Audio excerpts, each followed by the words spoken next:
Attention, lui, il ne signait jamais l'Empaleur, lui, il signait Dracula, puisqu'il faisait partie, Dracula était le nom d'une des branches de la dynastie princière.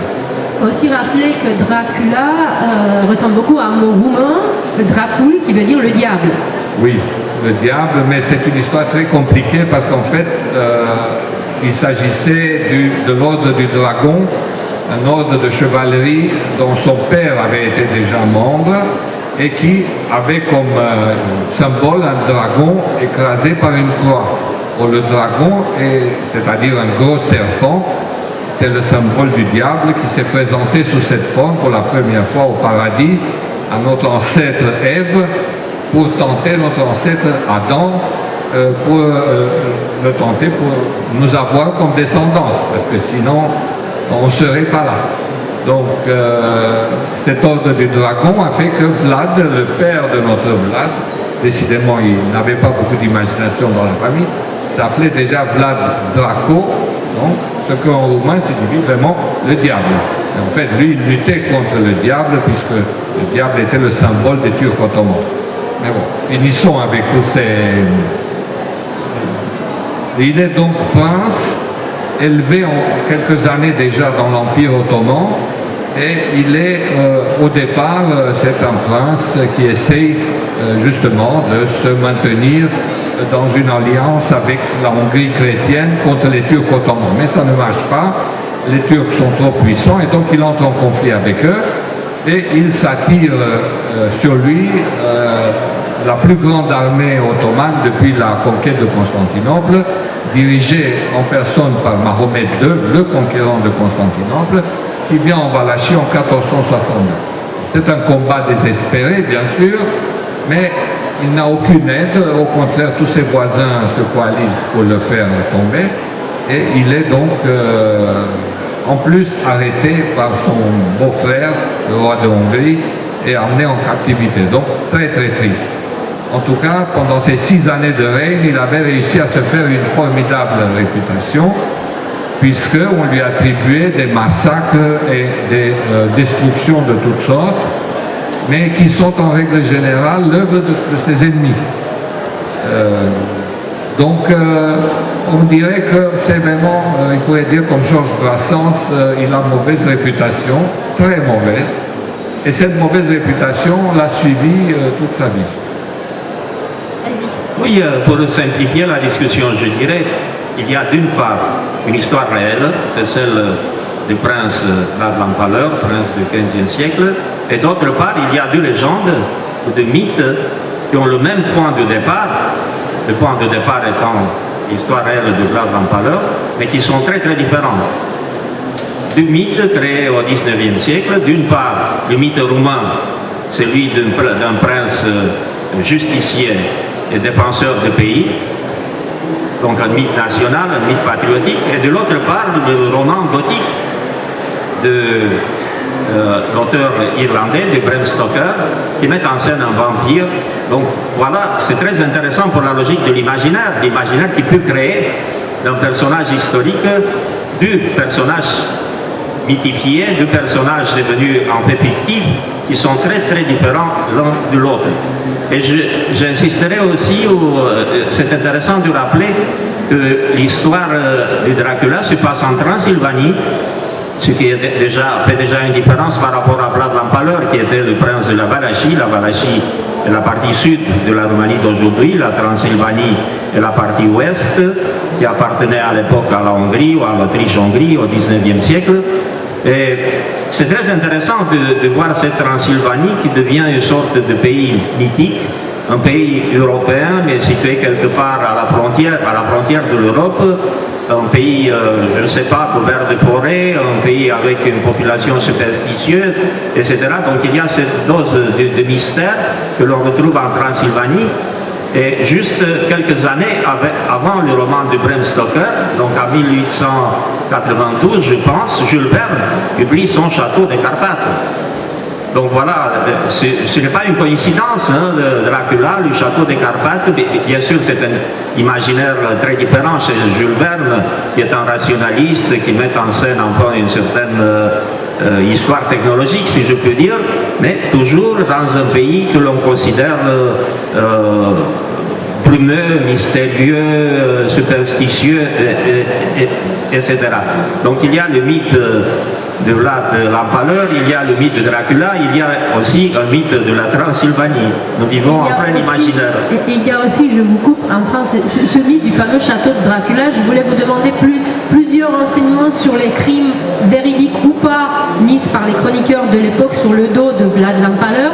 Mais avant cela, puisqu'on parle du château, j'avais envie de vous demander de nous raconter, Matei Kazakou, votre montée vers le château de Dracula lorsque vous étiez jeune étudiant. Et c'est le début, je crois, de vos recherches sur ce personnage. Oui, c'était en 1967. Et je travaillais à mon travail de mémoire à la faculté d'histoire de Bucarest. On avait un groupe de professeurs, de chercheurs et de professeurs américains, Radu Florescu et McNally, qui s'intéressaient à Dracula. Nous sommes allés voir le château des Carpates, le château de Dracula le véritable. Il a une histoire très intéressante, ce château, parce qu'il est le seul souvenir que les chroniques du pays gardent de Dracula. Il est dit que lorsqu'il est monté sur le trône, il s'est renseigné sur l'endroit où avait été enterré son frère aîné, mort ensemble avec son père en 1447, de mort violente.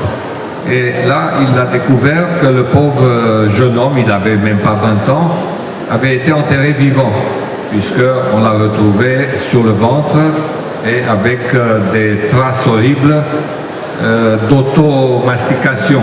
Vous savez, les enterrés vivants commencent par se ronger les doigts et les mains.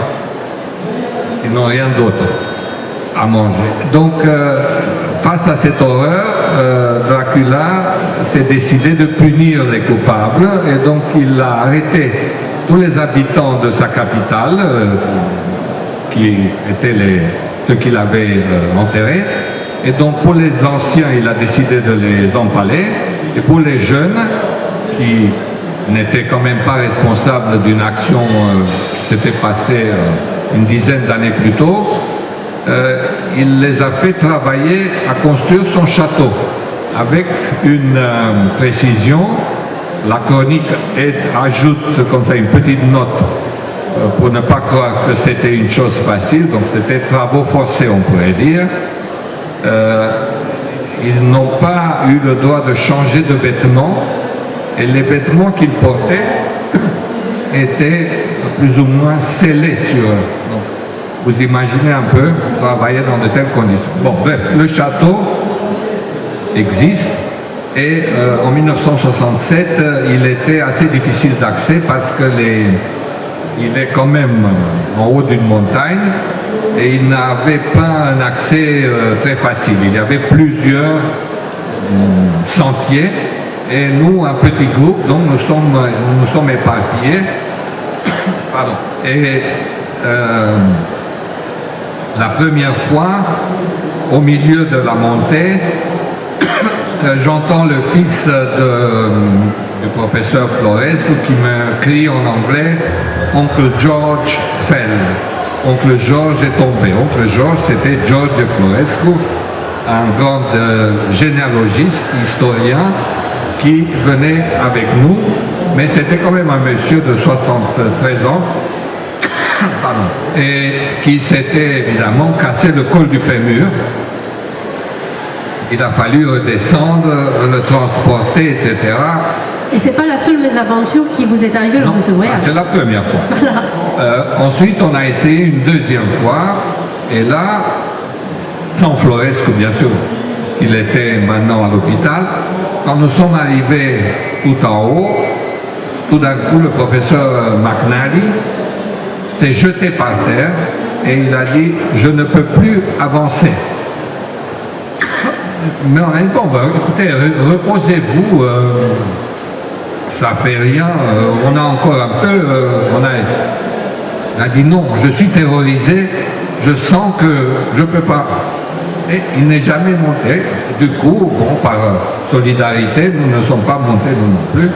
Nous sommes redescendus. C'est la troisième fois, sans McNally. que nous avons réussi alors que déjà on avait dû faire demi-tour à cause de la route. C'était d'une Et ce qui est quand même incroyable dans votre histoire, c'est que ces gens-là, ce sont des scientifiques. Oui, et c'est là que j'ai eu... Oui. Oui, justement. C'était en août, la troisième fois c'était août 1968, ou juillet, non juillet. Et là, j'ai dit à mon ami Floresco, écoute, je crois que c'est la malédiction de ton ancêtre, enfin, de Vlad, Dracula, l'empaleur, contre ton ancêtre Vintila Floresco.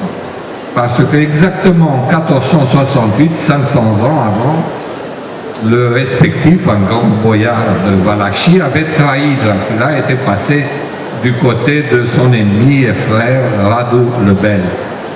Et donc Florescu a pris très peur et il a dit, mais tu y crois toi? Moi je dis, ah oui, sûr et certain, mon père est pope, je sais. C'est notre quotidien. Et donc le résultat était que depuis, le pauvre Florescu portait toujours une petite icône sur lui. Il s'est fait voler à 2 ou 3 reprises avec ses valises, mais ça c'est pas de sa faute. Et donc il a été très marqué par cette expérience. Il a fallu quand même 3 fois pour monter. C'est vrai que c'est assez haut, mais on se disait non, il y a quelque chose. Ce qui montre